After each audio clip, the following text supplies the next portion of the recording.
force with which two lives come together. Sometimes for good, sometimes for evil.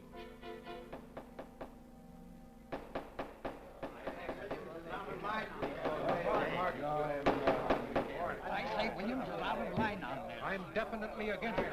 Seems to forget we have our stockholders to answer to. Phone Mrs. Williams, Della. Tell her to be ready in about an hour, and I'll pick her up. Yes, Mr. You phone San Rafael and see if those papers are on the way over from the executive. Yes, Walt.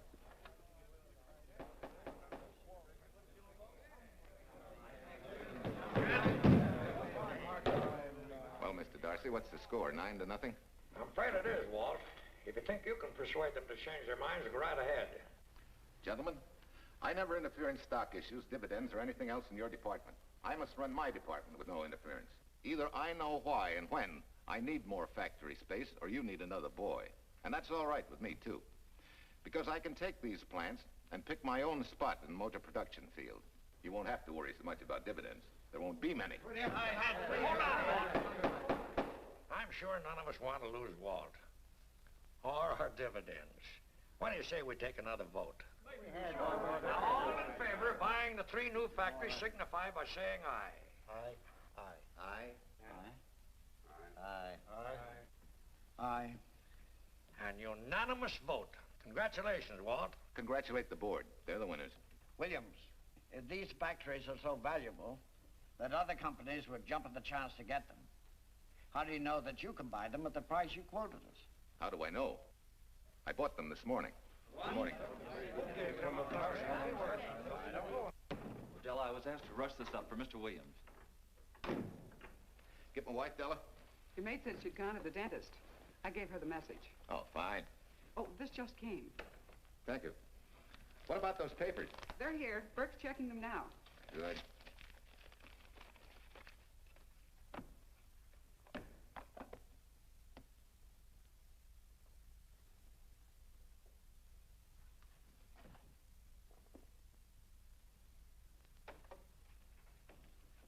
Congratulations, Walt.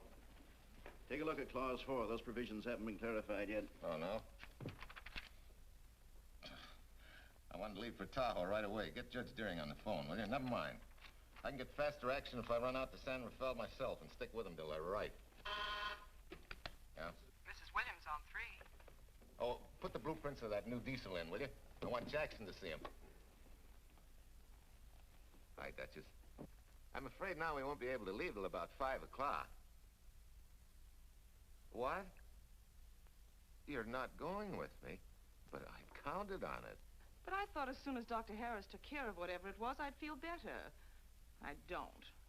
Stupid thing still aches, and I certainly wouldn't be a very desirable driving companion.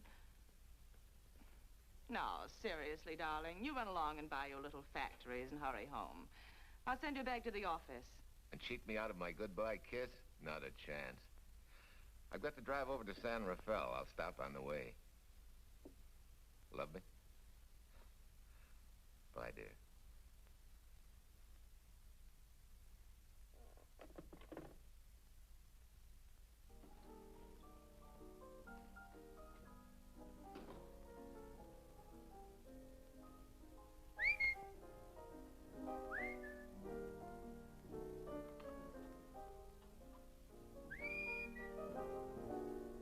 How do you expect me to whistle through a toothache?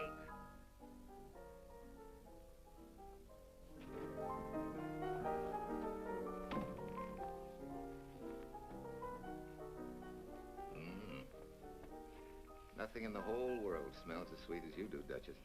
Certainly don't feel sweet. I was grouchy as an old bear. Well, old Doc Williams can give you something to fix that. Close your eyes. Relax a minute. Take a look at that and see if you don't feel better. Oh, Walt.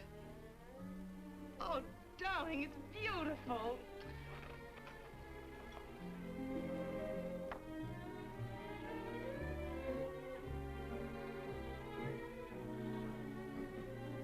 Not bad. Not bad at all. You know, to quote my wife, I like monograms on things. It shows they belong to me, unquote. When did your wife say such a thing, Mr. Williams? About 6 years ago, when I married her. She gave me the first monogrammed shirts I ever owned. Those were the words on the card. I still have it. I certainly hope your board of directors never discovers what a softy you are. They won't, don't worry. I have only one vulnerable spot. What really happened this morning? All I got out of Della was that you stalked out of the office with blood in your eye and were back in no time with canary feathers in your mouth. Oh, I clipped those birds' wings, but short. No one's gonna vote me down, sweet. Not when I know I'm right. Mm-hmm. But how did you convince the board of that so quickly? With subtle hints and easy persuasion. Like this. Either I get what I want, or you get yourself another boy. And that's all right with me, too. Walter! What a clumsy ox. I'm sorry, Duchess. Oh, please, sweet, don't be so upset. Oh, if you could have seen your face. Oh, don't bother, dear. Sue Lynn will take care of that. Not exactly a good prescription for nerves, huh? You know, you're wrong, Dr. Williams. The way I feel now, a good cat nap will probably make a new woman out of me. And if it's not going to make you too late... Yes? Well, I'm sure that by 5 o'clock I'll... Swell. I'll run over to San Rafael, get things ironed out, and be back for you by 5. On the nose. Darling, wait. That's perfectly silly. I'll take a taxi cab and meet you in Sausalito. There's a drugstore on a corner opposite the square. I'll be there at 5 o'clock and we can go straight on up to Tahoe. That'll save you all that late afternoon traffic and all that time it'll take to come and pick me up. Smart woman, my wife. Thinks of everything. Where's your bag, honey? Oh, Sue Lynn still has some things to press for me. Sure you don't mind taking a taxi? Very sure. Sweet dreams, Duchess. See you at 5.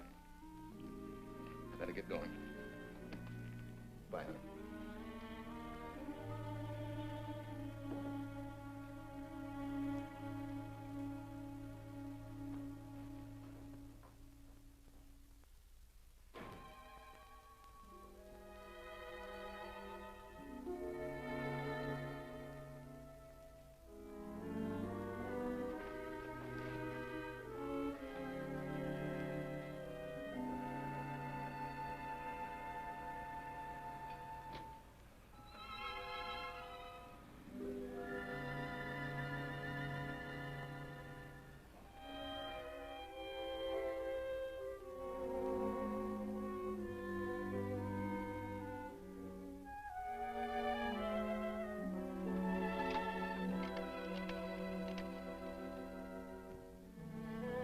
Long distance?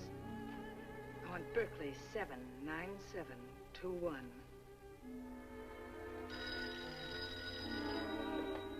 Hello. Ah. Hiya, beautiful. Yeah.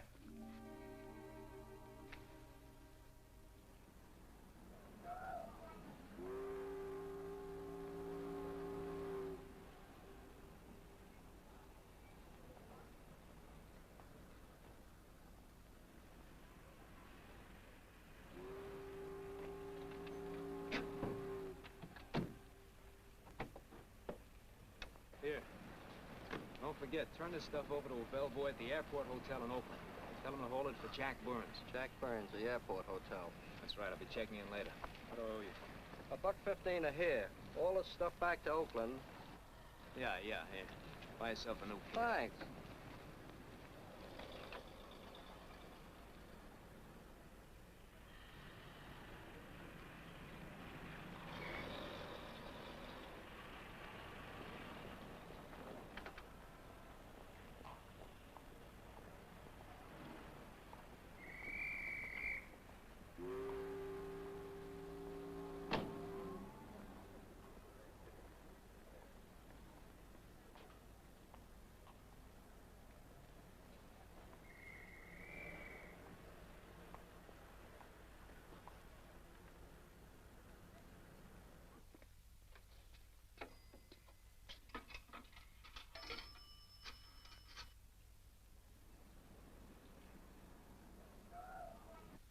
Hey, where's that new woman who was going to meet me? It's after 5 o'clock. Oh. Gee, I was so sure you were going to be okay. Maybe you better get yourself another dentist, huh? Of course I understand, honey, of course. Just to prove it to you, I'm coming right on home. No, you really mustn't, darling. I'm going to be perfectly all right, really. And besides... Besides what? Well, I've done something you're not going to like. You remember Aunt Margaret back in Illinois? You mean the old gal in Evanston? I'm way ahead of you. How much? Well, it isn't money this time. It's another relative. Her favorite nephew, Jim Torrance. All of a sudden, right out of the blue, just after you left, he telephoned me from Berkeley. Okay, Judge, I'll see him when I get back. Well, you don't understand, dear. You're going to see him right away. I'm what? Well, all he seemed to want was to be able to get back to Illinois, so I... So you buy him a ticket. That's easy. Well, it isn't. I offered to, but he got huffy and said he didn't want any handouts, and... Well, without thinking, I told him we'd pick him up and give him a lift as far as Denver. I won't say I'm getting exactly an even trade for you, but where do I find this guy? Well, he should be there right now. I told him to be on the lookout for a cream-colored roadster, just in case we fail to recognize one another after all these years. Oh, darling, you're such a lamb. You sure you forgive me? What do you think? Well, I better run along or Cousin Jim might get nervous. Take it easy, sweet, and miss me, will you? I do already. Don't drive fast. And please take care of yourself. Softy. Goodbye.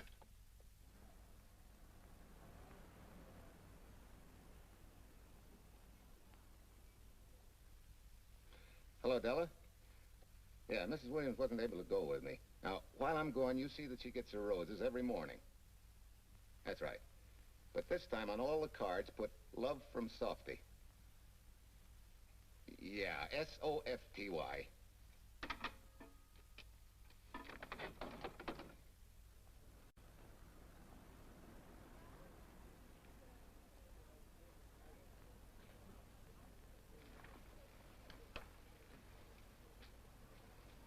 Hello.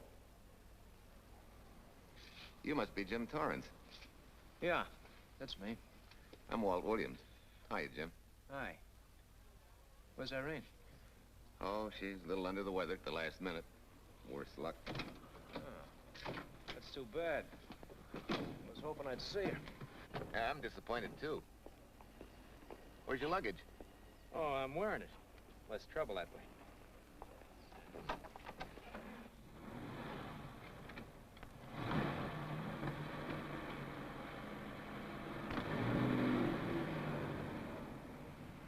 Irene tells me you're heading for Illinois.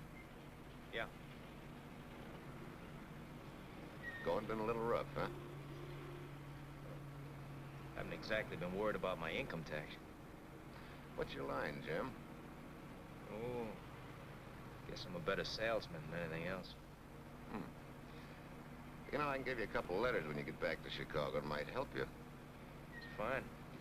Little in with the top brass never hurts. What outfit were you with? Patton's Third Army. How was it? Rough. Except for the time in Italy. I kind of liked it there. Patton's outfit never got to Italy. Of course. But most civilians never know or care, and I figured you didn't either. Well, I fooled you that time.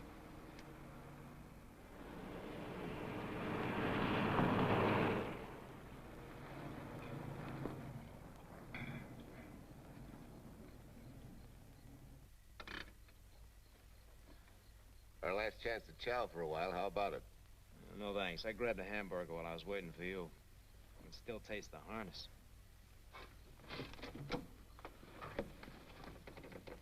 Sure you won't change your mind? No, I'm gonna grab a little shut-eye.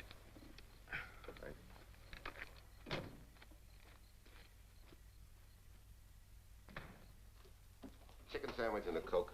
One chicken sandwich. Chicken sandwich coming up.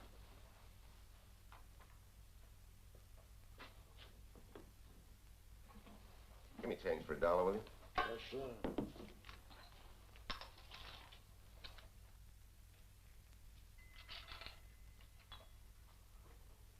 Thanks.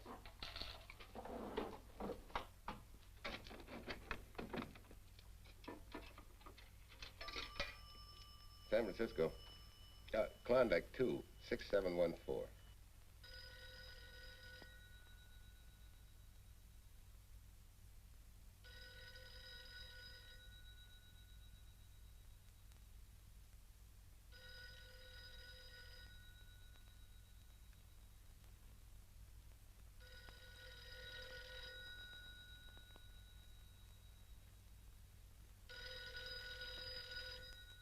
Klondike 26714 does not answer. Oh. Well, try Sutter 1, 2599, please. Bayview Apartments.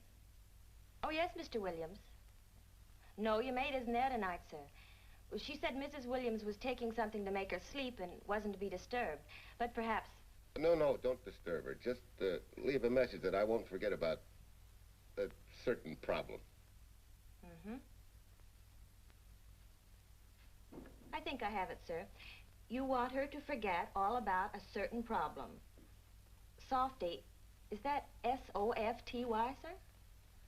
Softy is going to take care of it thoroughly. Is that all? Yes, that's all. She'll understand. Be sure she gets it the first thing in the morning. Right.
Oh, hi.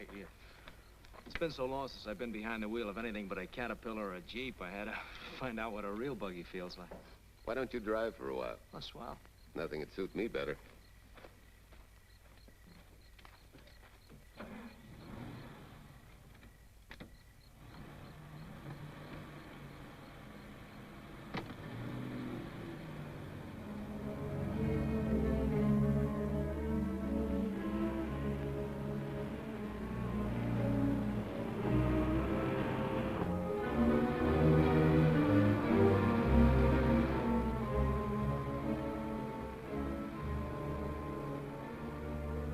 Tell me, Irene still got that little scar on her cheek?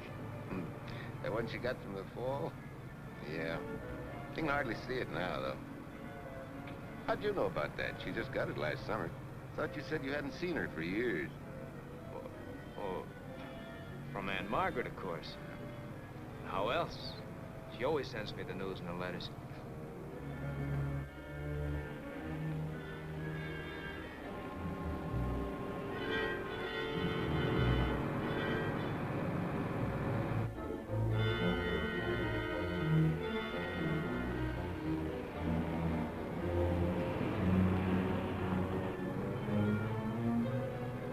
Guess your Aunt Margaret will be pretty happy to see you. Irene says you're the favorite nephew. Afraid my lovely cousin was just giving me a build-up for your benefit. You don't know Irene. Maybe not.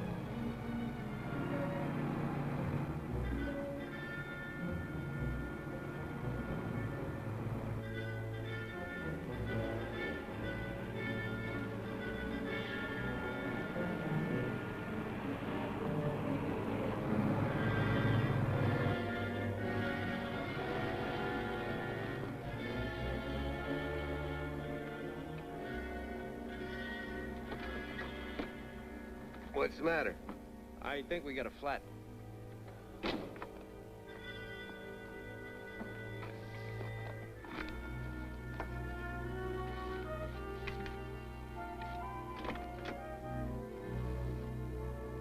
Yeah, flat as a flounder. Well, let's get to work. Hey, look out there, young fella. That's quite a drop.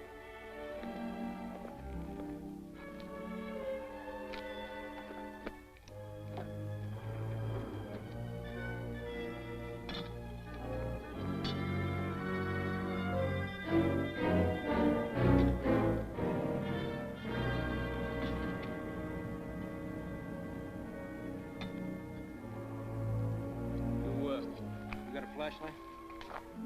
I think I have. Get the jack. I'll take a look.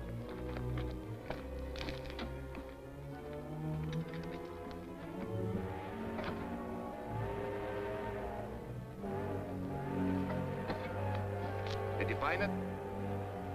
Yeah. Yeah, it won't be long now.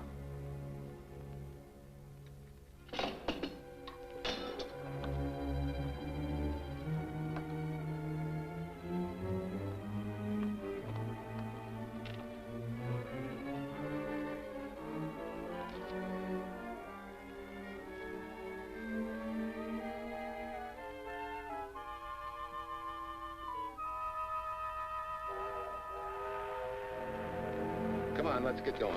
Wait a minute. Did one of your cufflinks fall out? Huh? Oh, something dropped. I heard it fall right down there at your feet. Hmm. Well, he must have rolled under the car.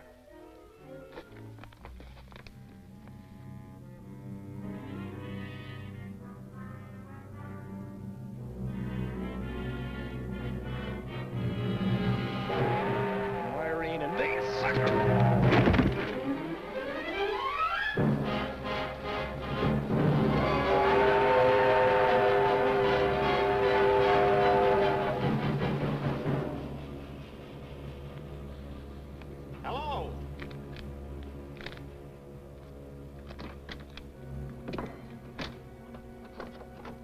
Need a hand? No, no. I'm all set now. Okay. Good night.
That guy must be crazy.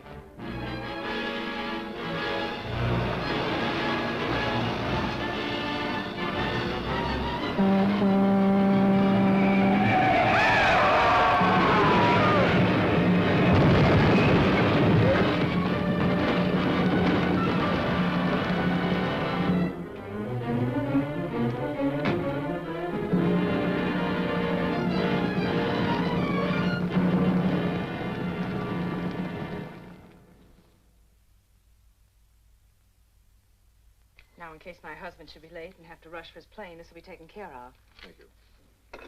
Tell Mrs. Burns to 302.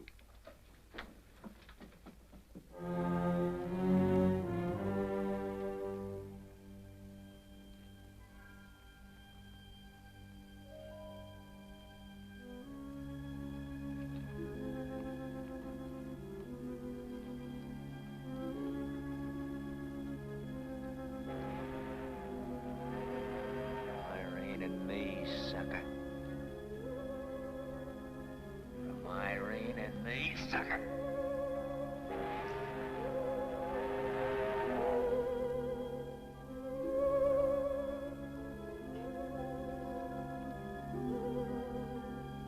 Take care of yourself. Softy. Softy.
Young lady, Excuse me. I want to see Mrs. Walter Williams. I'm sorry, sir, but she left orders not to be disturbed. I'm sorry, too. Lieutenant Quincy of the police department.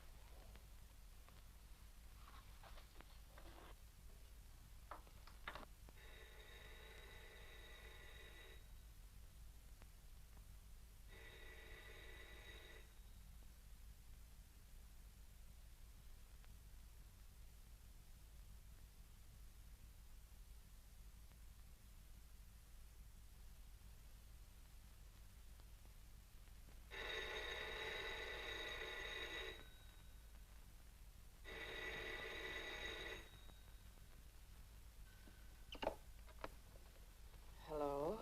I thought I left orders not to be Oh, I see. Ask him to come up, please.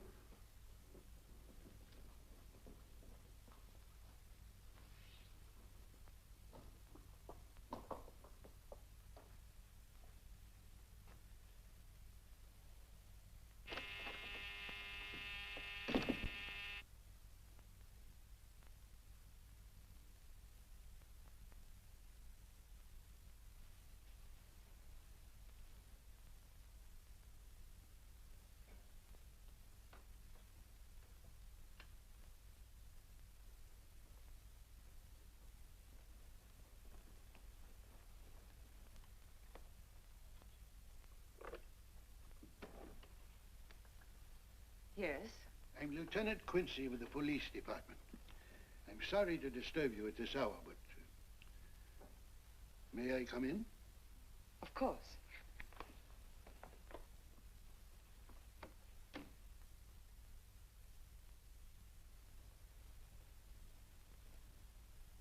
Well, Lieutenant?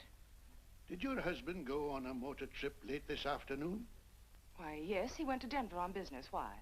Was he driving a Packard roadster? Yes. Is anything wrong? I'm afraid there is. Won't you sit down? Has something happened to my husband? Yes, Mrs. Williams. He's dead, isn't he? Yes. Oh, Walt, I knew something like this would happen. I begged him time and again not to pick up hitchhikers. But it wasn't a hitchhiker, Mrs. Williams. It was just an accident. He ran into a truck, a gasoline truck. You mean there was fire? He must have been driving pretty fast. I don't think he felt anything after the crash.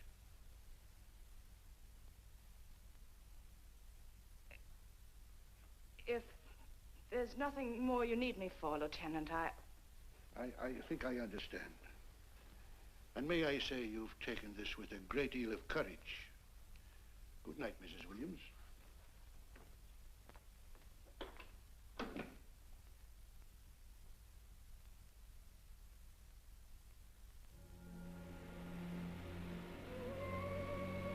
take care of yourself.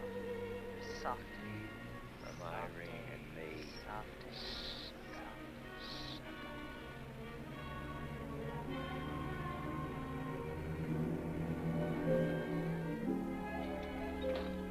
Ready? Yeah. That Williams must have been quite a guy. Yeah, he went to work for Universal Motors as a sheet metal worker. Mm-hmm. Less than 10 years, he's their top production man. Well, he sure went out in a blaze of glory. Yeah. Let's go.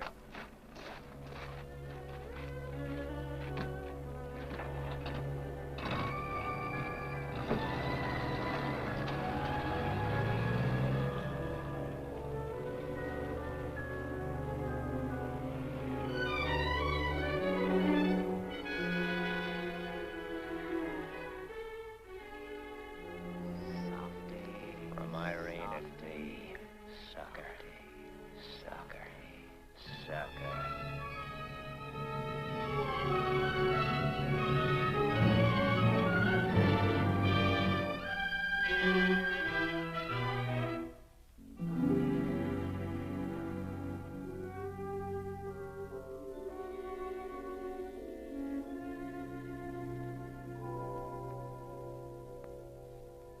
Well, could Mr. Burns have taken a later plane and still made connections for Mexico City? I see. Thank you. Yes? It is some telegrams for Tai Tai. Just put them under the door, Sulin.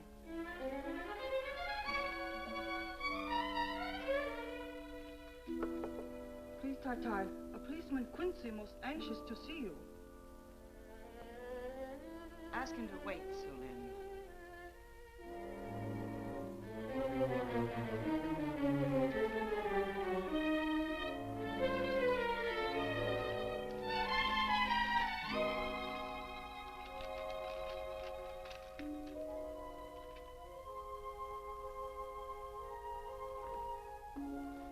Mrs. Williams will see you presently. Well, wait, please.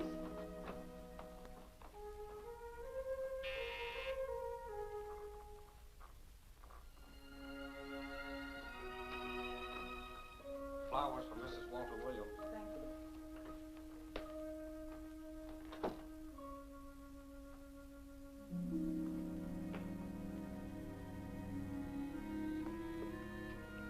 Roses like Mr. Williams always sending when he's away. You seem to have been very fond of Mr. Williams. Sulin is honored to have served him 5 years, and he... I'm sorry to keep you waiting, Lieutenant. I wouldn't be disturbing you again if it wasn't necessary. And I would be keeping you but a moment. You're being very considerate. Won't you sit down?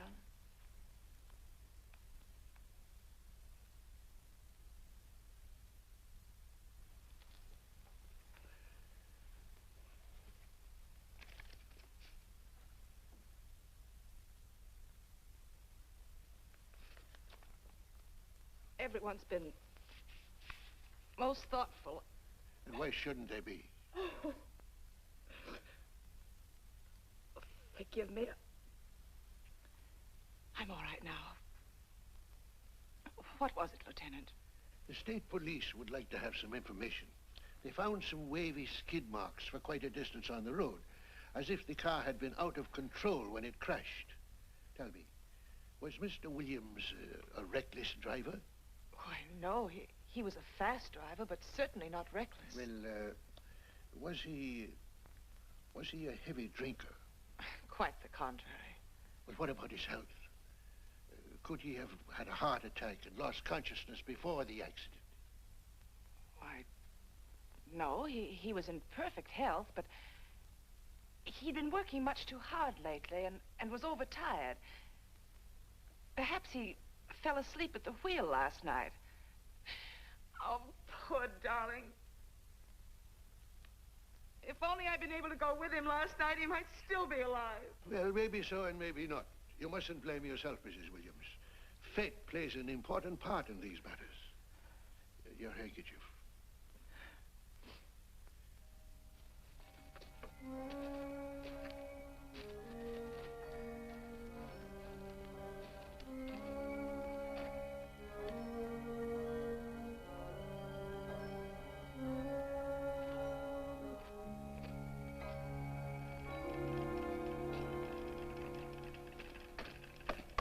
When's the next train to San Francisco? 10 a.m. tomorrow. You sure there isn't one sooner? No, I'm sorry.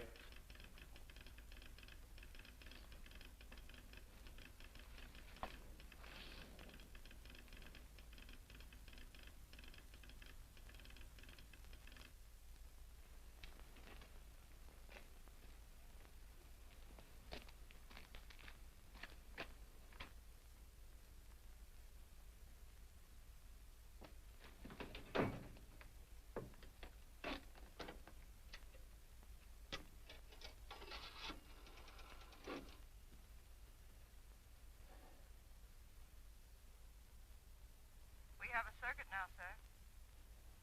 Evanston. Calling Mrs. Margaret Hubbard's residence in Evanston. One moment, please.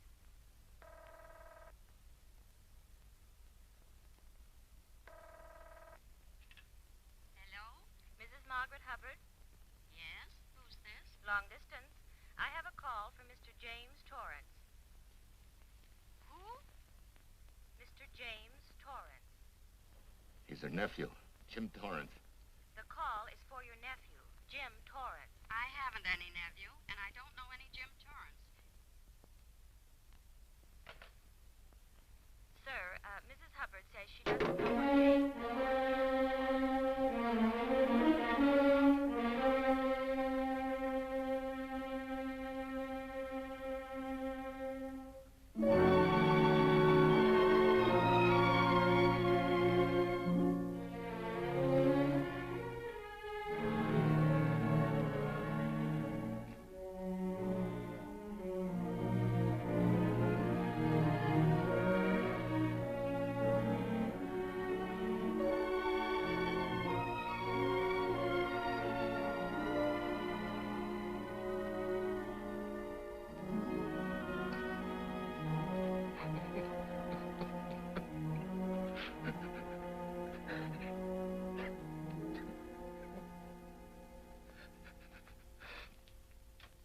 What's the matter, son? Looks like you need a doctor. Doctor? I can't leave the station, but old Doc Bender's just across the road there.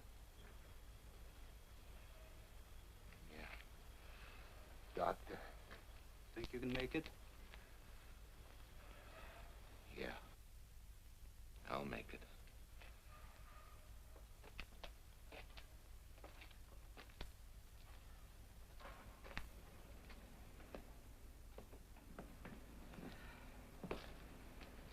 Now take it easy, man. There's some concussion there. You've got to watch your step for a while. Yeah.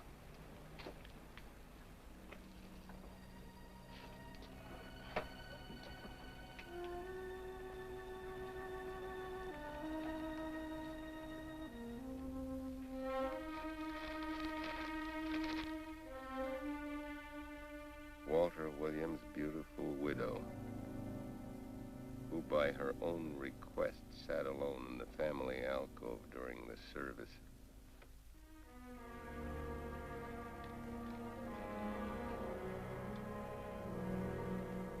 Smart. Someone might have caught her licking her chops.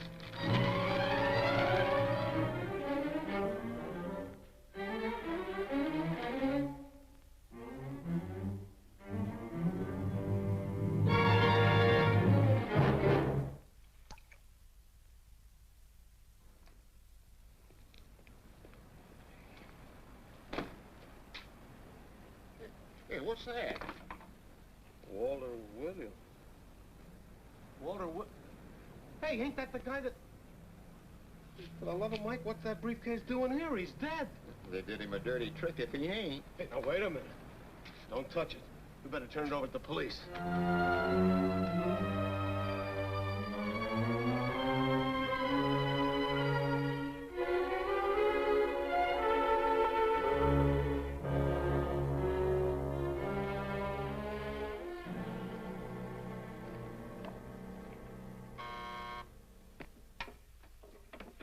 Homicide, Captain Callahan. Oh, yes, Chief. The Duke just came in from Washington. The fingerprints are those of a James Torrance. Yeah, I'm putting Quincy on it. Right. This sort of opens up a new can of peas on the Williams accident. There's the FBI reporting the guy. Playing with the lady's affection seems to come natural with him. All you got to do, Quincy, is find him. Yes, that's all I got to do. Last known whereabouts of Jim Torrance was in a moving van somewhere between Sacramento and Points East. Yeah, wait a minute. Last known address, care of his sister, Mrs. Joseph Rossetti. Irving Apartments, Berkeley. Well, what are you waiting for, Quincy? Let's go. Did Torrance leave any forwarding address? No, he said he was going to send it to me. Sorry to trouble you. Oh, Lieutenant, if you should happen to hear from him, will you let me know? There's an unpaid telephone bill and a bundle of laundry. Laundry? Let's have a look.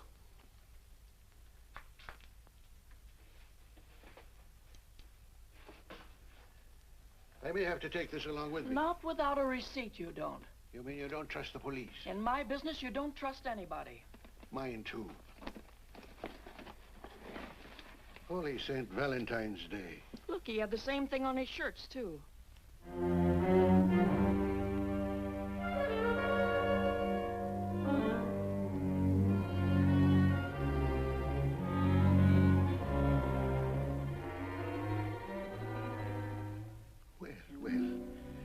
Romance in your late tenant's life.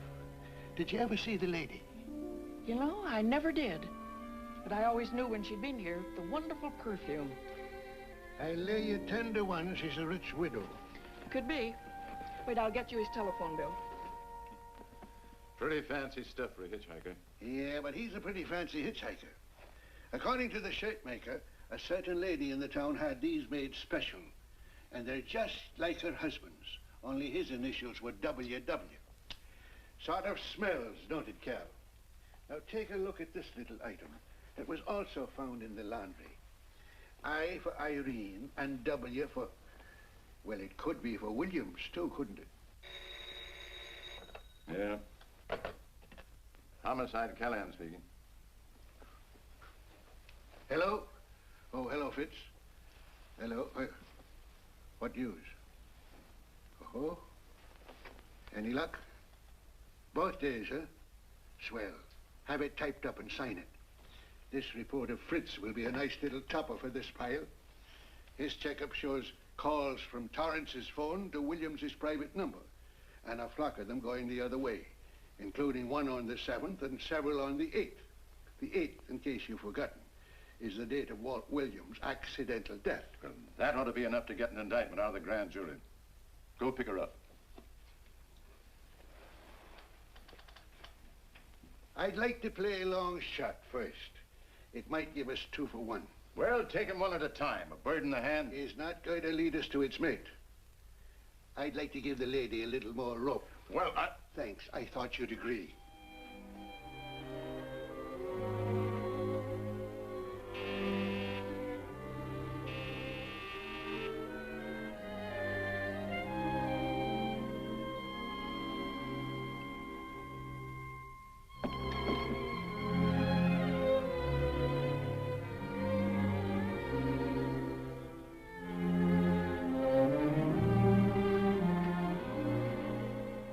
Lieutenant, you just caught me. I'm glad. I have some rather startling news I thought you should know before it hits the headlines. Come in. Thank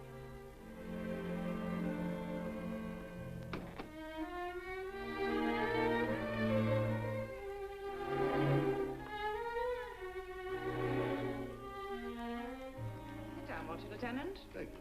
I'm very anxious to hear about this news. It seems that your first hunch, remember, that a hitchhiker was responsible for your husband's death? Well, Mrs. Williams, you may have been right. Why, I don't understand.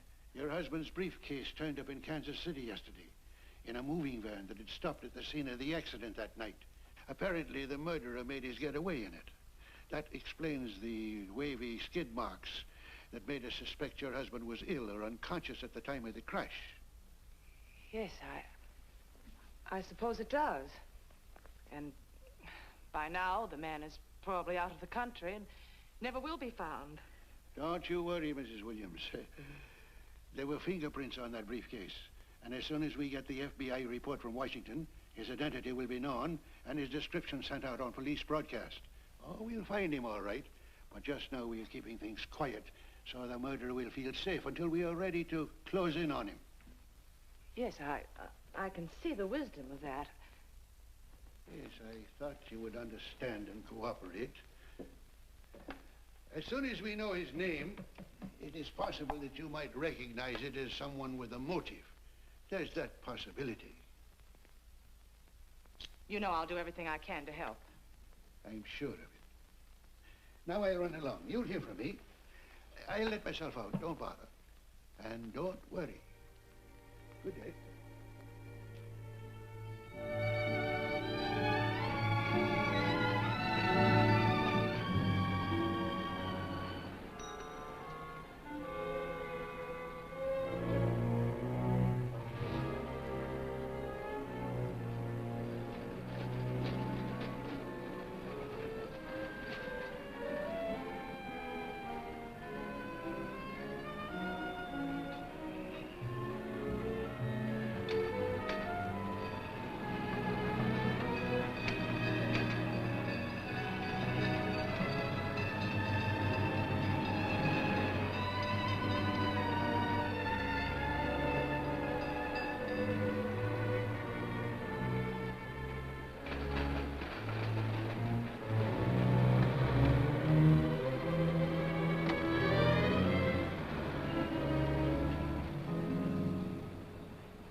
$1.35.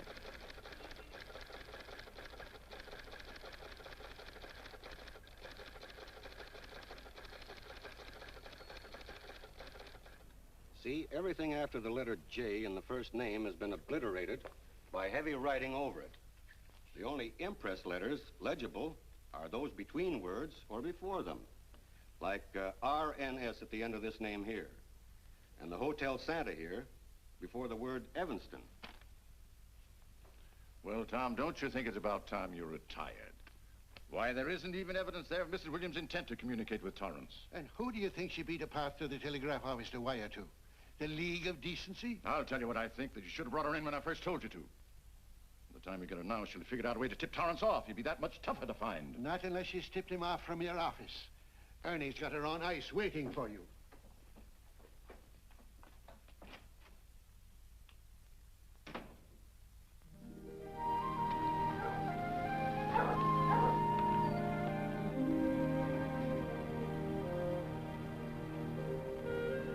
Pretty good, huh? Fastest growing little town in Idaho.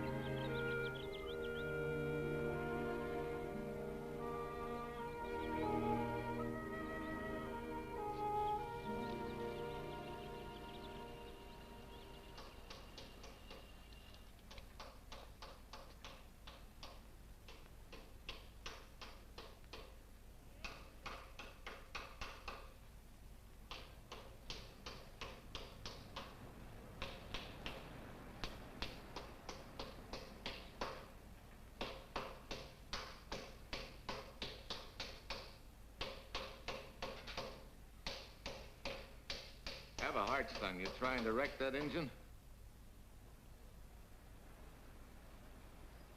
Oh. Sure. It's a hobby of mine. The way you're going at it, you can't miss.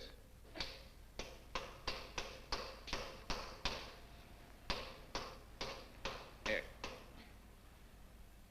I just can't let you ruin that beautiful motor. Start her up.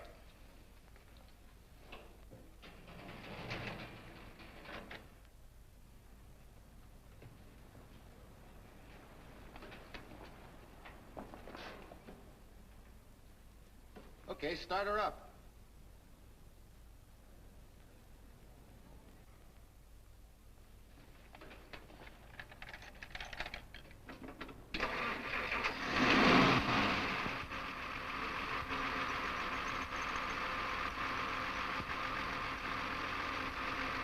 Shut her off.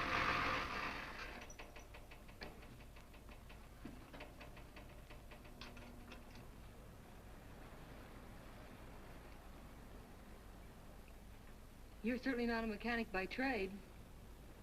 Hands like that. Maybe it's a hobby of mine.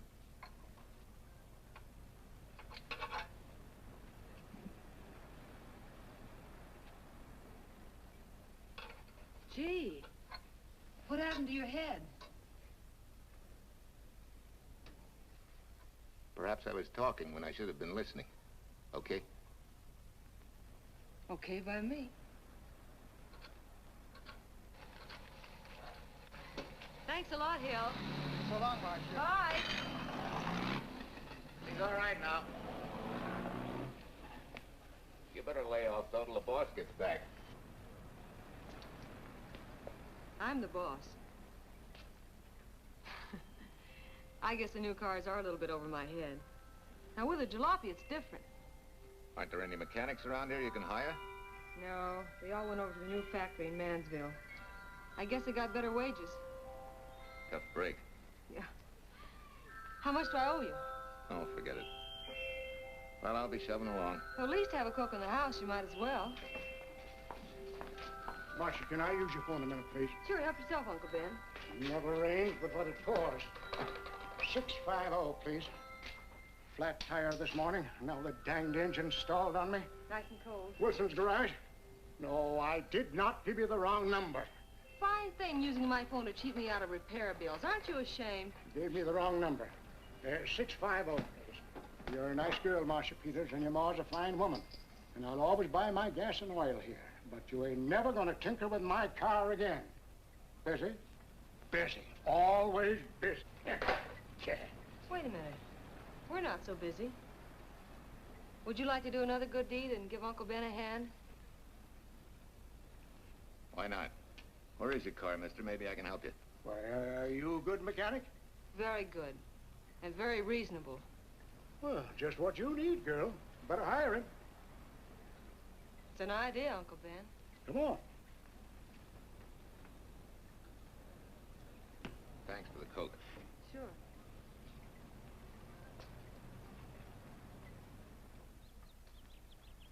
Well, I got Uncle Ben fixed up all right.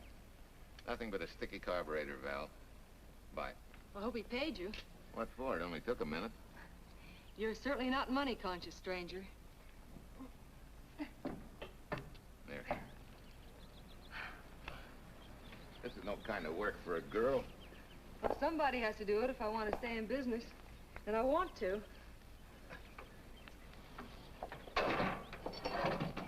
Must be some business that you're better suited for. Couldn't you lease this place to somebody? Sure. I did while my husband was overseas. But when he was killed in Okinawa, well, we'd made a lot of plans for the future here. And I had a hunch he'd like it if I took over and tried to make a go of it. Takes more than a hunch to do that. I got along famously. Business has been fine until lately when the help got short. Could be again. I had a good mechanic. Yeah. You sure need one, all right. Well, for Pete's sake, say yes or no. Do you want the job or don't you? You mean you'd hire me without knowing anything about me? You can repair automobiles. What else do I need to know? Except your name. Well? Why not? Sure. I'll try it for a while till you get someone permanent. The name's Bill Walker. Okay, Bill, it's a deal. And maybe if business gets real good, you'll want to stay. Oh, don't count on it. Where does this go, on the rack? Yeah.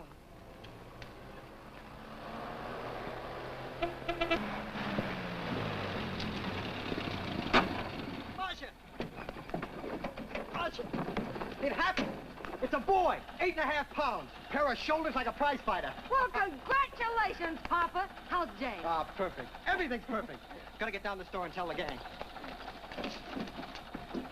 Almost forgot. Oh, gee, thanks, Ed. I'm sorry, I won't have enough for the gang. Yippee!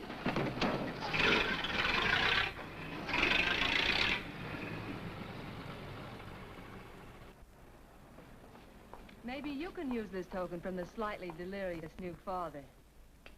Thanks. Say, we haven't settled the matter of wages yet. Maybe I can't pay your regular salary. Suppose we leave that open till you find out how much I'm worth to the business. Doesn't seem to be any business right now. Might be a good time for me to get rid of this beard and find a place to board. We live right next door. I'll go ask Mom. She'll know of a place. Sort of a peaceful house. I noticed it this morning. Oh, gosh, I forgot. She's down helping Mrs. Wellesley with her canning. Mom finds homes for everything from stray cats... To stray mechanics? Well, you're not a stray anymore. I'll go phone. Pearl? 674, please. Hello, Miss Wessler. May I speak to Mother? Hi, Mom. I've got some good news for you. I hired a man for the station. Yeah. No. Nobody we know. He's from out of town. Needs to place a board. You got a good one up your sleeve? Okay. Says she has to meet you first to come home for supper. Huh? And you like apple or cherry pie? Cherry. Cherry it is, Mom. See you later. Oh, now I gotta get rid of this. Hey, where's the nearest barber shop? The one and only, just up 2 blocks. Tell Judd you're working for me. When you get back, we'll close up and go home. Thanks.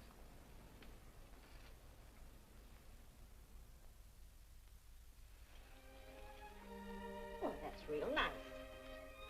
You must have had a good bringing up, young man. Thank you for the young man. We thank thee, O Lord, for thy bounty, and ask thy blessing on this food and on the new friend who shares it with us. I hope you're good and hungry, Mr. Walker. Who wouldn't be? Marsh eats like a sparrow, with all the hard work she does. May I have your plate, please? Well, she can start taking it easy now. Boss, the help. Thank you.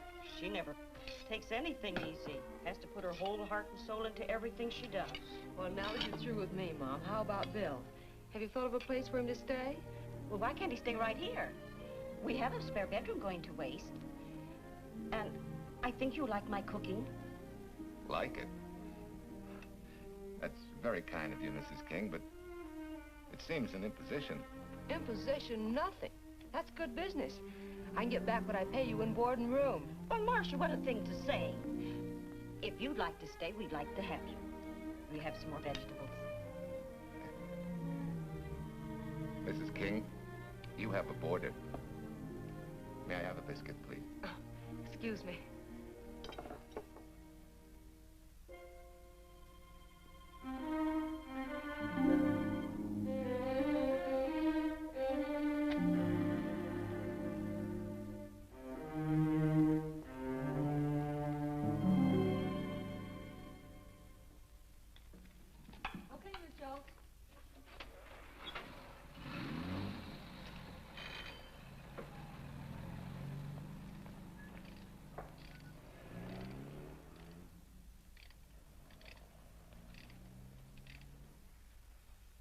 It's wonderful the way tools seem to come alive in your hands.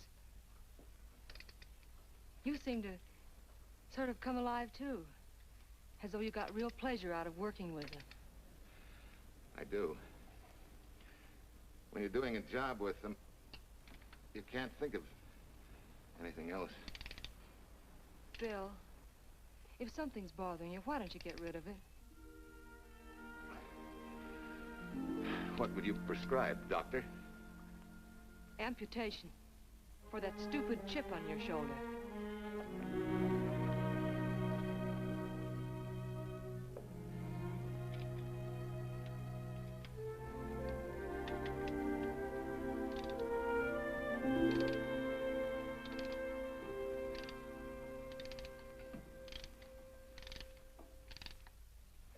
What you need is a ring job.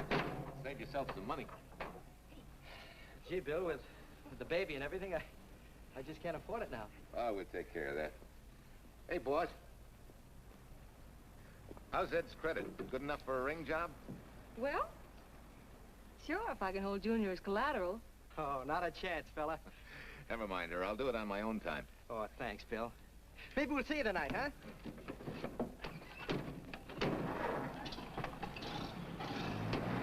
Some shoulders, huh? Yeah.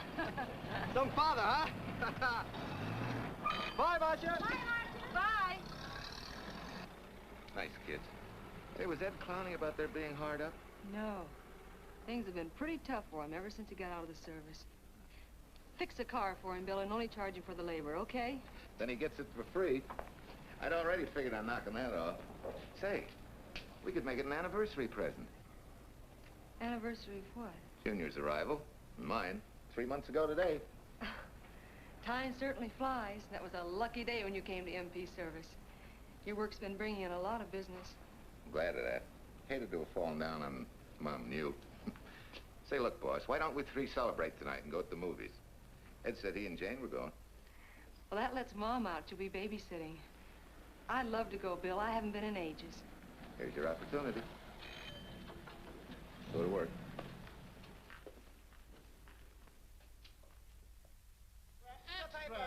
Irene Williams, held for murder. Read all Extra! This is Sheila Graham with the latest news of the shocking Williams murder case. While beautiful Irene Williams is held for trial, charged with conspiring to kill her late husband, the police are searching for James Torrance, believed to be the lover of Mrs. Williams and her partner in the horrible murder of Walter Williams.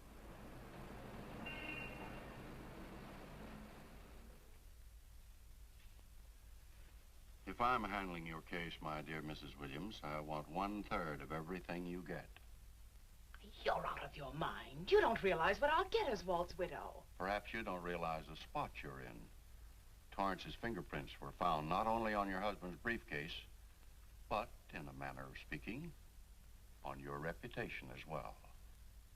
There's a detective named Quincy, a very smart cookie. He isn't exactly for you. Frankly, Mr. Warner, I'm beginning to wonder if my attorney is for me. Underestimating the enemy's ammunition would scarcely be wise. Now, if we can get to trial before Torrance is found, they'll never get a conviction. But... But what? If he shows up, we may have to fry him. Oh, no. Let's not cross that bridge until we have to. But if it comes to a choice, we're not going to burn, are we?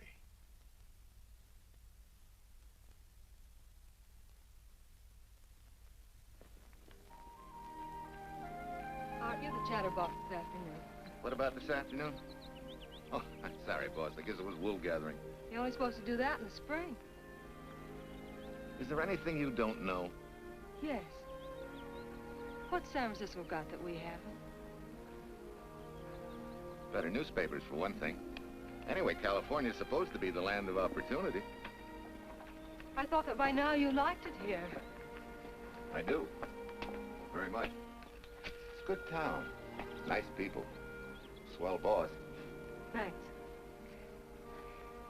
We like you, too. No fooling, Bill. You'd be surprised how many people ask questions about you. What kind of questions? Oh, where you came from, do you have any family, and do you like it here, and are you going to stay? Al Knox asked me at the movie last night if you wanted to join the volunteer fire department. Just interested, friendly things. I suppose it is natural for people to wonder about a stranger who moves into their community, like I did. You know, I've been thinking, maybe it wasn't such a good idea, you and I going to the movies last night. It's all right being seen in the station and here with Mom, but... Oh, you get used to that in a town this size. They're always trying to marry people off. You just ignore it, and after a while they forget about it. I'll go get cleaned up for supper.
I hate to tell you how many years this Sunday takes me back.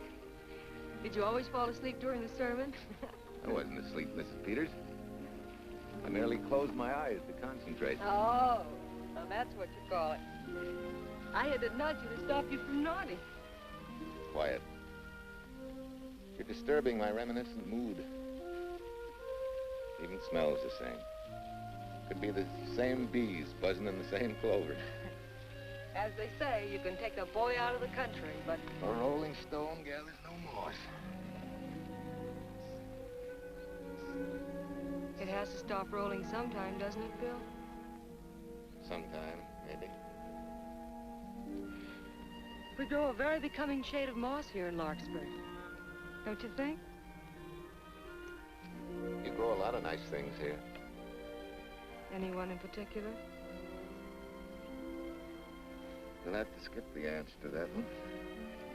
Someone tore it out of the book. You're married, aren't you, Bill? Yep. That's right. You must have loved her very much to have been hurt so deeply. To be so afraid of someone, even yourself.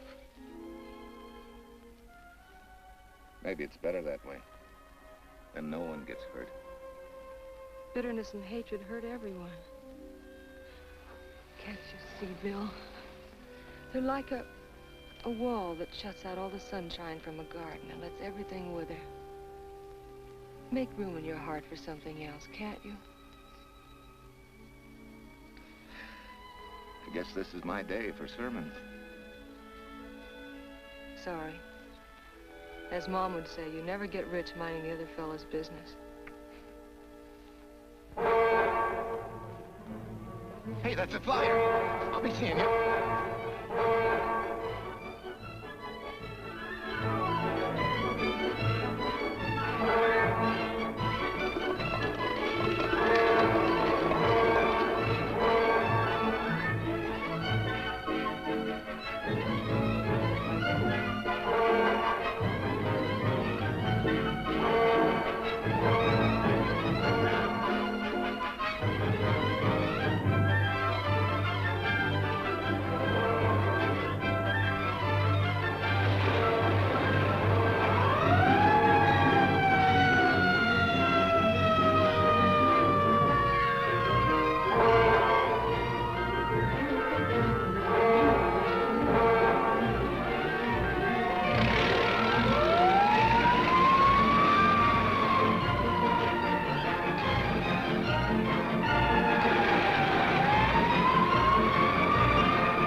Mrs. Wesley sent a couple of jars of peaches.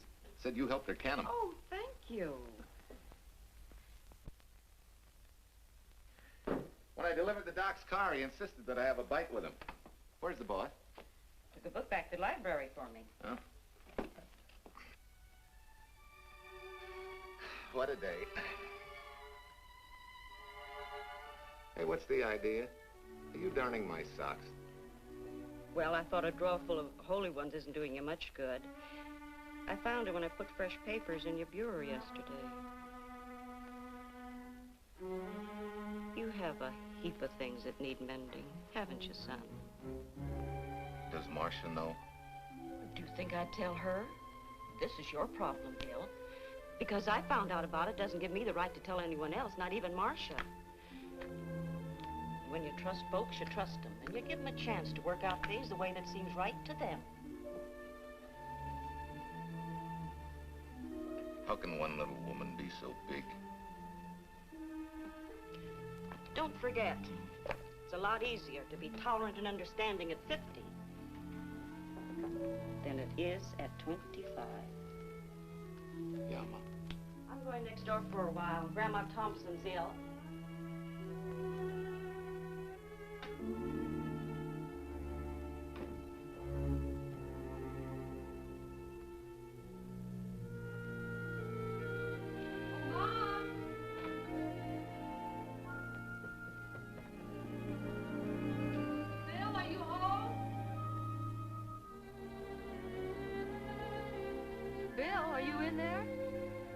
Yeah.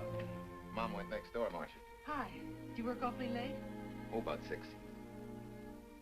Anything wrong? Come in. I want to tell you something. I'm checking out. Has something happened? No, just... I'm doing what I should have done a long time ago. Moving along. But why, Bill? My name isn't even Bill. There isn't any Bill Walker. I'm Walter Williams. The late Walter Williams. Walter Williams? I don't understand. You may not even after I've told you, but at least you'll know the whole story. Sit down, please.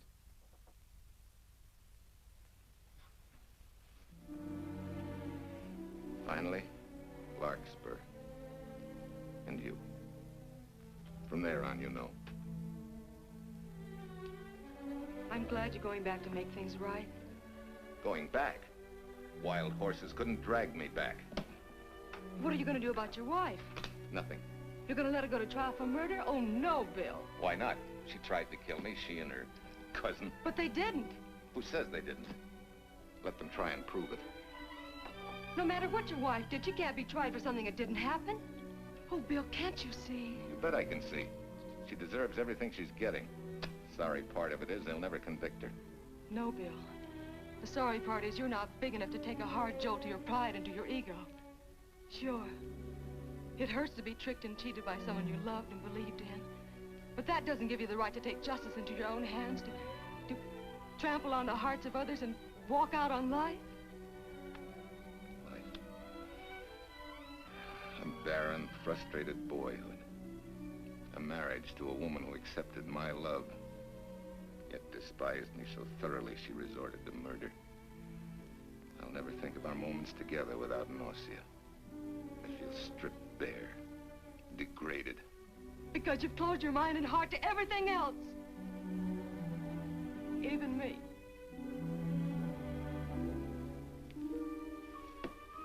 Oh, Bill, please. Don't destroy the one chance we have for happiness. We haven't got a chance. Doing the right thing never works out.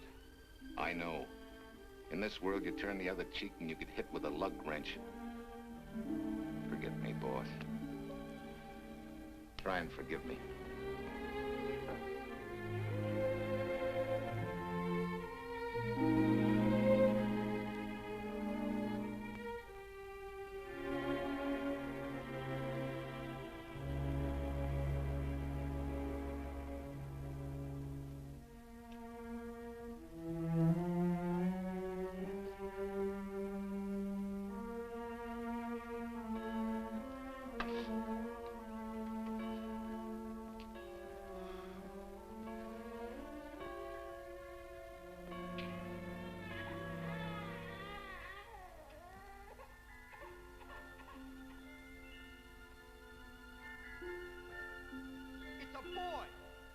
Shoulders like a prize fighter.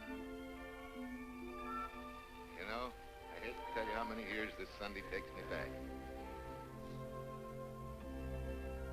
You have a heap of things that need mending, haven't you, son?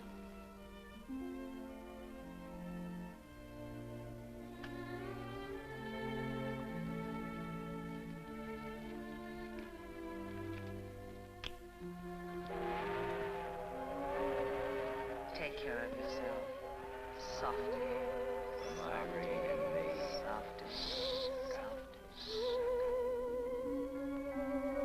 You're not big enough to take a hard jolt to your pride and to your ego. Sure. It hurts to be tricked and cheated by someone you loved and believed in. But that doesn't give you the right to take justice into your own hands. Trample on the hearts of others and walk out on life. Oh, Bill, please. Don't destroy the one chance we have for happiness.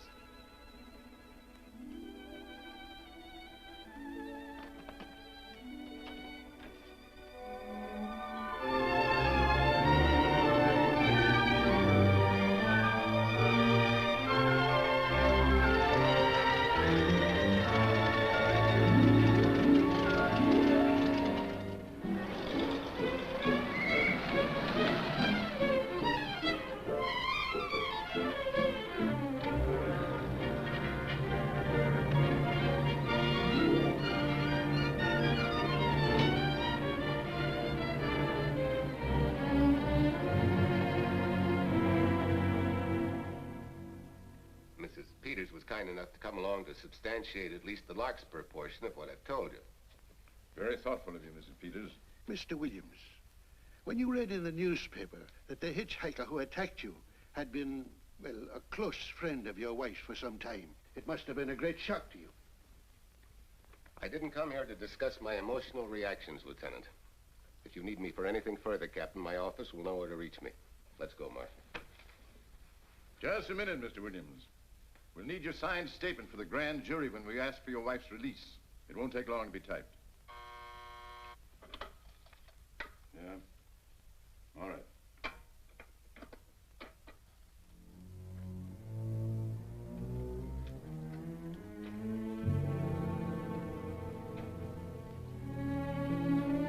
Come in.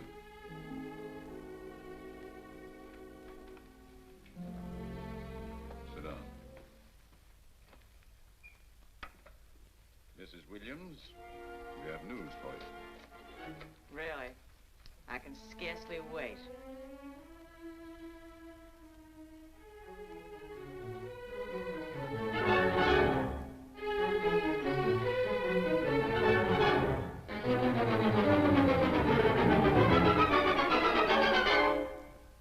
It seems it was Torrance who was in the car when it crashed. Jim? Dead?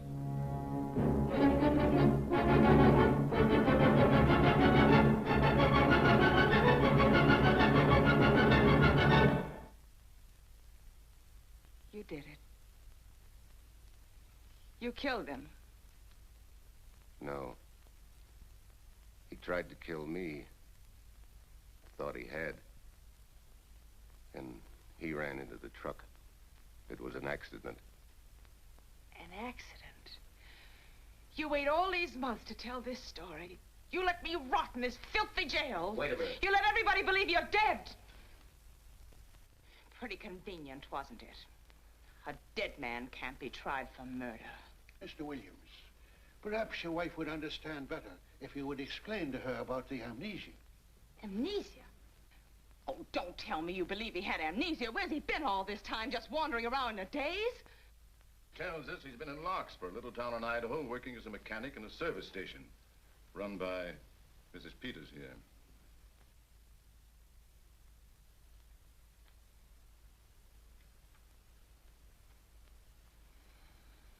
I understand perfectly.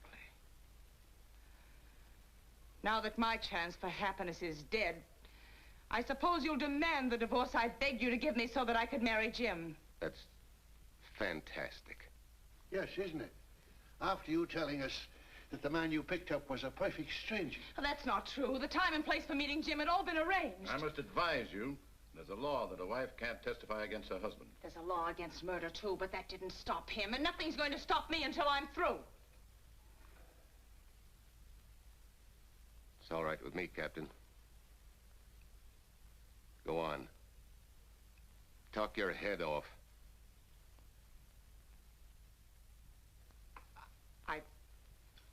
I was to have gone with him to Denver. He insisted on it, although I was quite ill. Several hours before we were to leave, he came home. There was a violent scene. He threatened to kill me unless I agreed to give up Jim. And I wish he had. This is incredible. Not one word that she has said is true. Then you've nothing to worry about. Mrs. Williams, was there a witness to the threats you mentioned? No. Unless the maid overheard. She was in the apartment. In fact, she picked up the pieces of the vase that he threw at me. Where's she now? I don't know. She left me suddenly after all this began. Please, could the questions wait? I feel rather ill. Will you have Mrs. Williams ready for the grand jury at 10 o'clock tomorrow morning? That's all.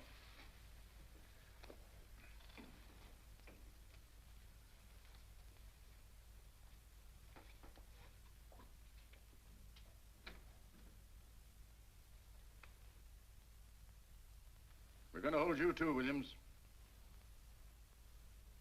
On what charge? Suspicion of murder. But he's not guilty of any of these things. Then it should be easy for him to prove it. Take it down and book him. That fiction of Mrs. Williams must have been very convincing. No, we just couldn't buy that yarn you tried to sell us. Let's go.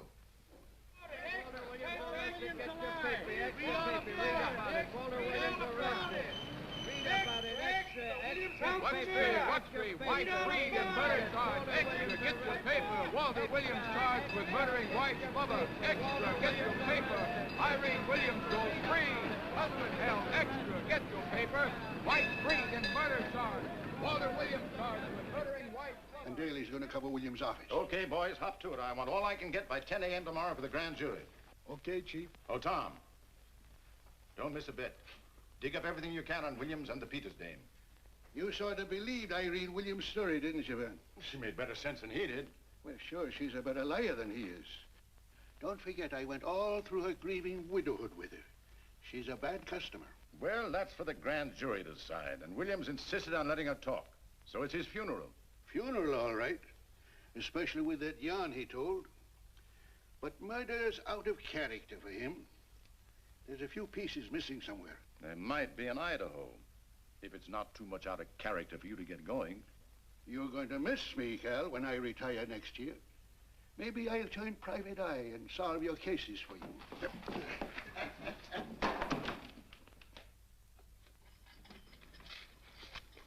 Hiya, Williams. Mr. Williams? Thanks.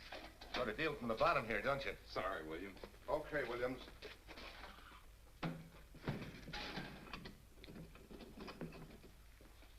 Well, not very good news, judging from your faces. Well, Walt, the grand jury returned indictment against you. Mrs. Williams was released. I see. Now, don't you worry, Walt. We'll have you back at work where you're needed, and in short order. Come on, Eldridge. There's a visitor waiting far more attractive than we old fogies. We're just leaving, Mrs. Peters, but remember, don't hesitate to call on me for anything. Thank you so much.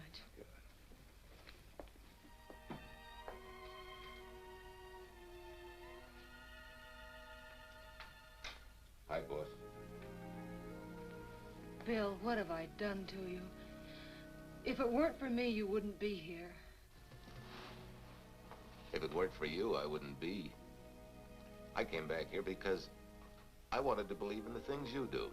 I still do, no matter what happens. Will you do something for me?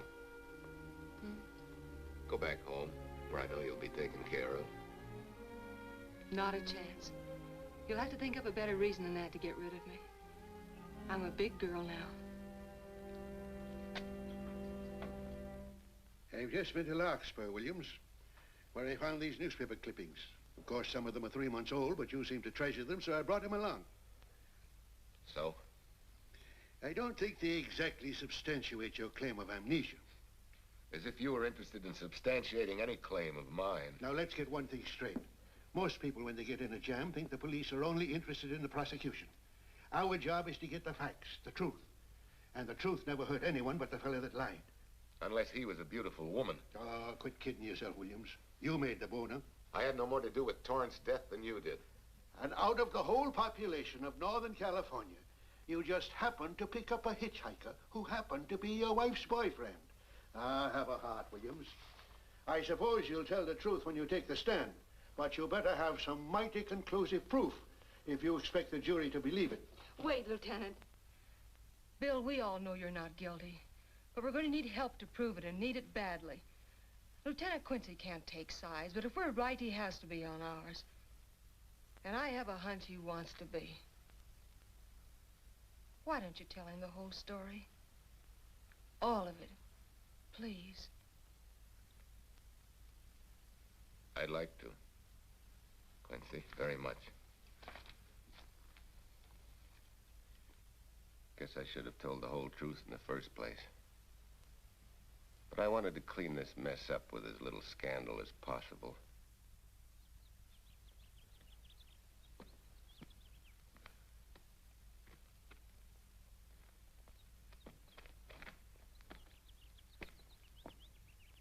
Well?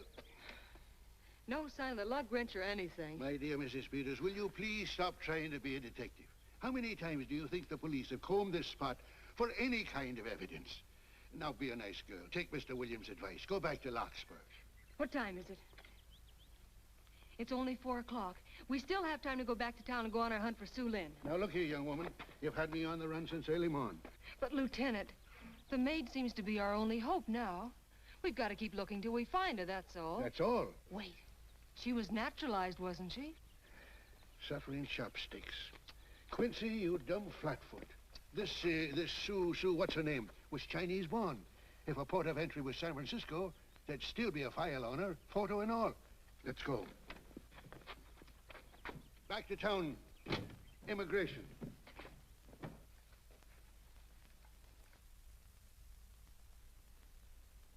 I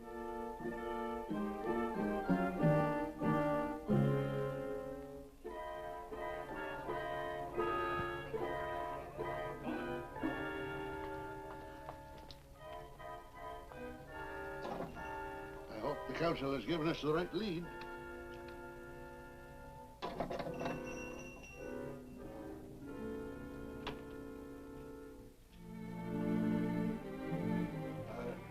You are Singh? Understand? You savvy English? Also French, Italian, and Hebrew. May one ask what is desired? We're looking for Su Ling Chung. The Chinese consul said you were her uncle and might tell us what she is. This daughter of my brother, has she offended the honorable police? Oh, no. They just wanted to ask her some questions about Mr. Williams, the man she used to work for. Ah Singh's heart is heavy that he cannot lead you to her. But things that are not known cannot be told. Well, if you hear anything of her, report it to headquarters.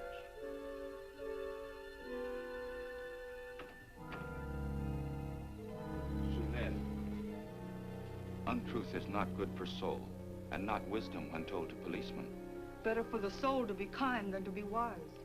Sulin must keep silence to help in this matter.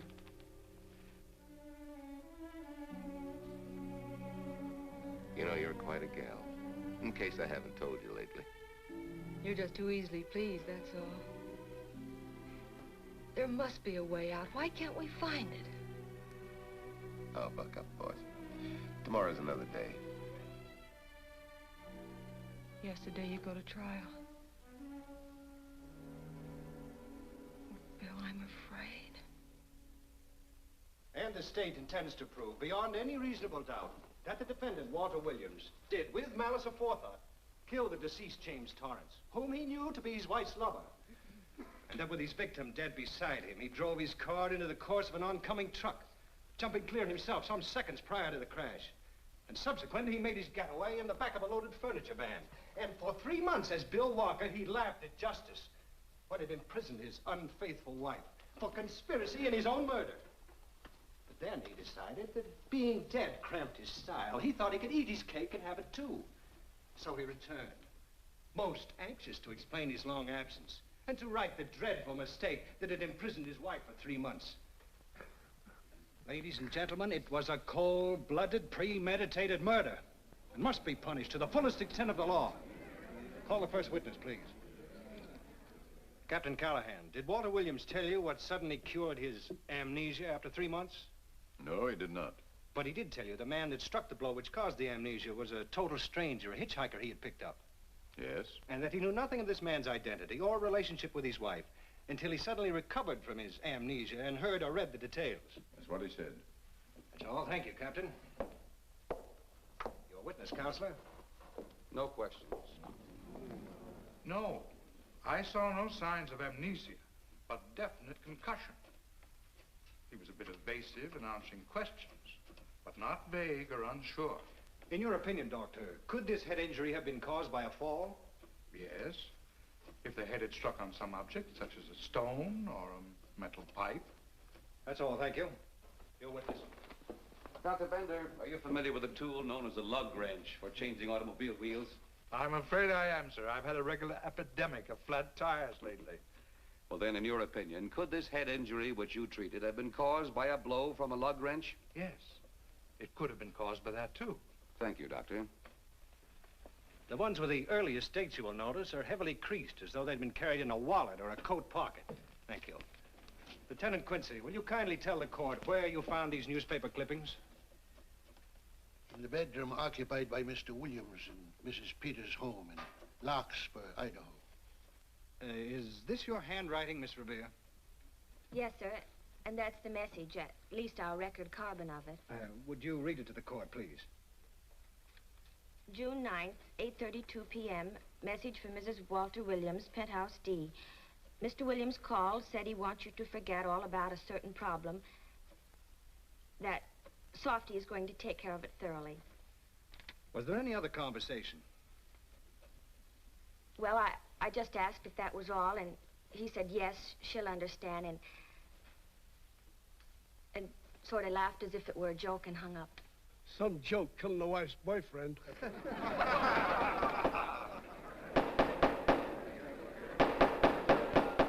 is the state versus Walter Williams.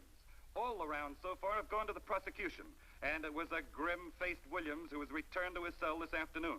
What the score will be after he takes the stand is anybody's guess, but he's going to need some lucky punches to get a decision. And though Torrance struck with intent to kill, after telling you this is from Irene and me, sucker, you still telephoned Illinois to find out if there was a Cousin Jim. You are hard to convince, aren't you, Mr. Williams?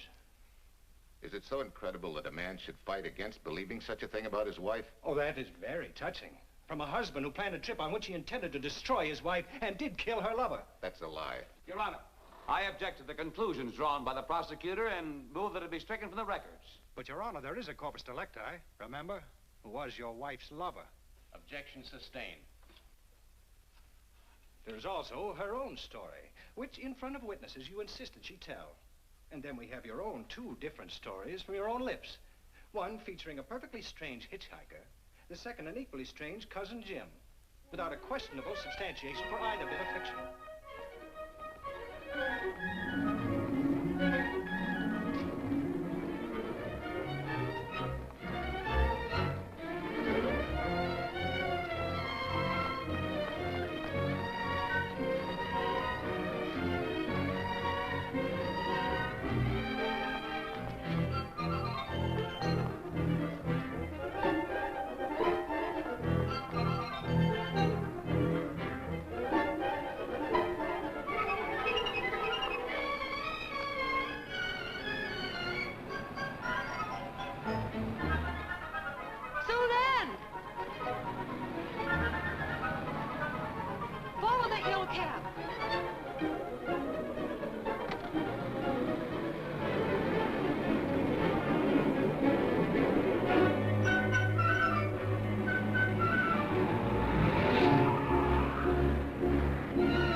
You remember me, don't you? I was here with Lieutenant Quincy from the police department.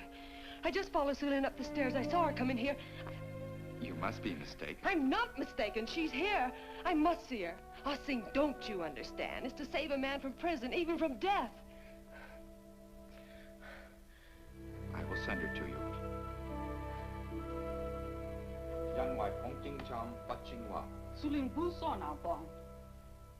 Oh, Sue Lynn, we've been looking for you all these weeks. Mr. Williams needs your help so desperately. I cannot help. You must forget that you found Sue Lynn. Forget it? But you're his only witness. You're the only one that can help. Not as a witness. Only with silence can I repay his great kindness to me and my family in China. Why? For I heard other things. That most unhappy day. From Mrs. Williams' bedroom, his voice very loud and angry. A flower vase broken to pieces. He can explain all that. They do not believe what he's already told. That I heard anything would do harm. Don't you see?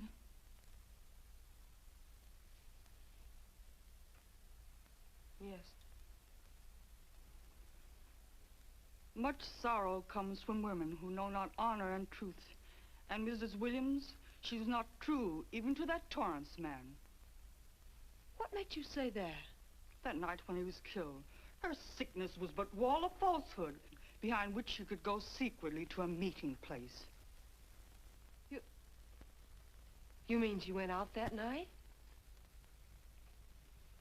Sue Lynn, are you sure? Yes, because next morning in her bedroom, I found street shoes that had been worn. Her coat on the closet floor with the sleeves turned inside out, as though removed hurriedly. And in one pocket, a door key to some hotel. Sue Lynn, that's it. Proof that she and Torrance had planned to meet that night after he killed Mr. Williams. What hotel was it? Oh, I don't remember. The key. What did you do with it? Returned to coat pocket. Come on. We'll get to Lieutenant Quincy. He'll know what to do. And pray, Sue Lynn, every step of the way.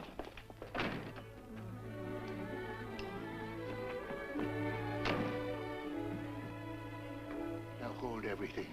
Even if this long shot don't work out, we'll just keep on pitching.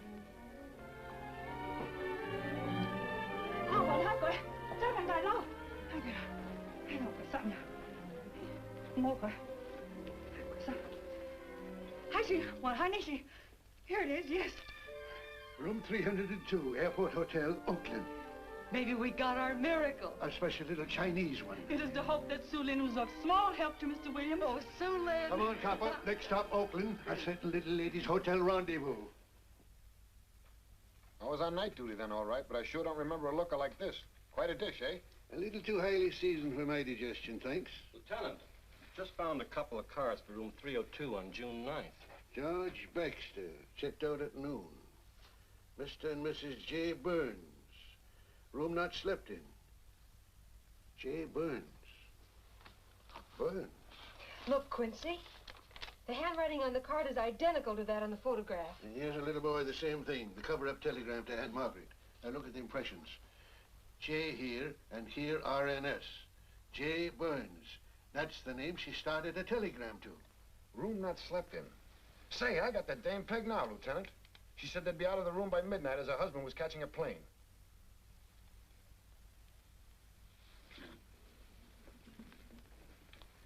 But Quincy... Reservation for Sam Andrews. Yes, sir. This ties it all up, doesn't it? Yeah, like a greased pig. What do you mean? We've got the evidence now, the proof. Of what? Sue Lynn's theory that Irene was playing the field? This evidence only proves that she came here to keep a date with a man named Burns.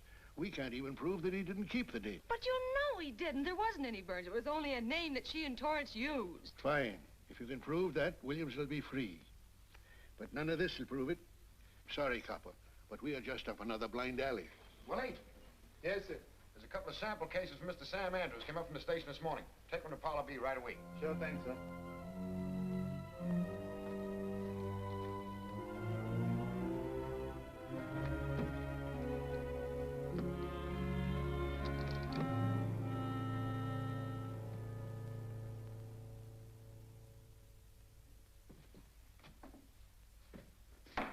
Seated. Case of the state versus Walter Williams. Proceed, Mr. Eldridge. Your Honor, we will call Mrs. Irene Williams. Take the stand, Mrs. Williams.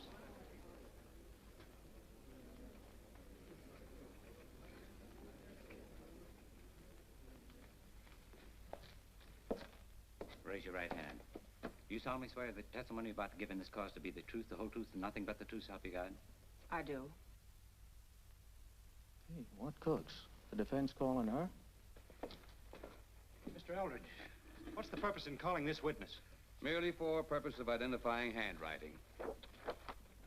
Now, Mrs. Williams, this photograph of you... Was stolen from my apartment. So, according to the inscription, to Walt, my adoring and adored husband, Irene, this belongs to Mr. Williams.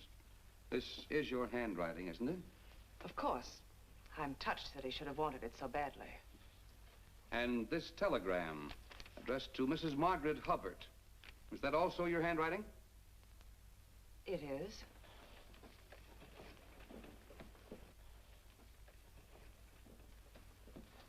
Now, Mrs. Burns, I mean Mrs. Williams, this photograph is inscribed to Jim, my adoring and adored Irene. Did you write this, too? I see no point in all this. Merely answer counsel's questions. Did you write it? I did. And these letters addressed to Mr. James Torrance, did you write them? Yes.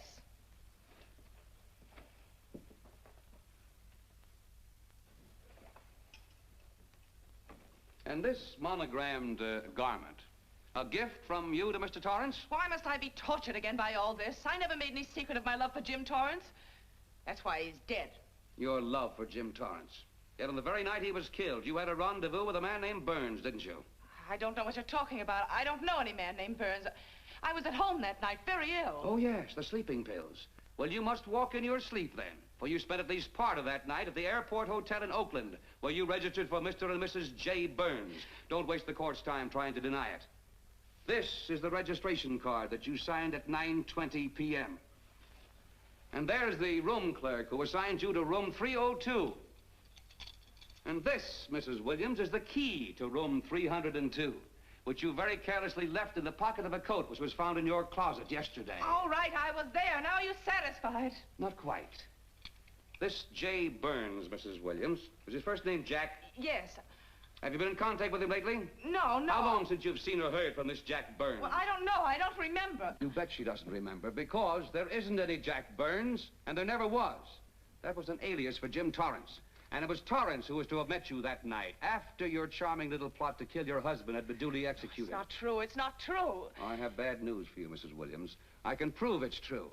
These pajamas, these letters, this picture, all of which you identified for the court, were found in this suitcase, which is full of the clothes and personal belongings of Mr. James Torrance.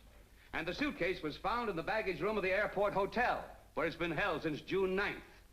And it says on this tag, in large print, hold for Jack Burns. That is all, Mrs. Williams. Just a moment, Mrs. Williams. Your Honor, in view of the evidence presented, we now ask for a dismissal of the state's case against Walter Williams. And we intend to charge Irene Williams with conspiracy to commit murder against her husband, Walter Williams. Oh, no.